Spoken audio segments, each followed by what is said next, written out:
Both Vortex mixers and centrifuges are essential tools in laboratory settings, serving distinct functions.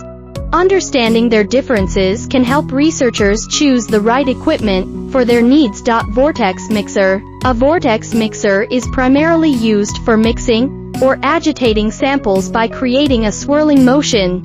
It is ideal for quickly and thoroughly mixing small volumes of liquid or suspensions in test tubes or microtubes. Key uses include sample preparation, mixing components before tests like PCR, homogenization, breaking down cells and tissues, chemical reactions, ensuring reagents are evenly distributed. Centrifuge. A centrifuge, on the other hand, separates particles from a suspension using centrifugal force. It is particularly useful for separating substances based on density, size, or shape.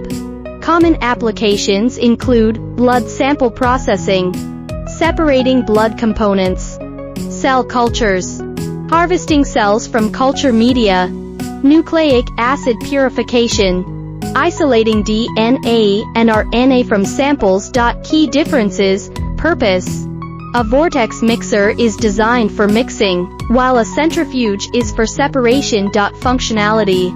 A vortex mixer creates a swirling motion to mix samples, whereas a centrifuge applies centrifugal force to separate them. Sample types.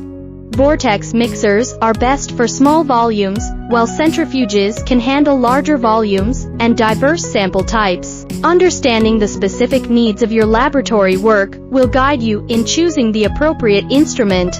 For instance, if your main goal is to mix small volumes of liquid or suspension, a vortex mixer would be the preferred choice. However, if your work involves separating components based on density, a centrifuge would be more suitable. To learn more about vortex mixers, centrifuges, and related products, feel free to visit my homepage and contact me via email. I will respond within 24 hours.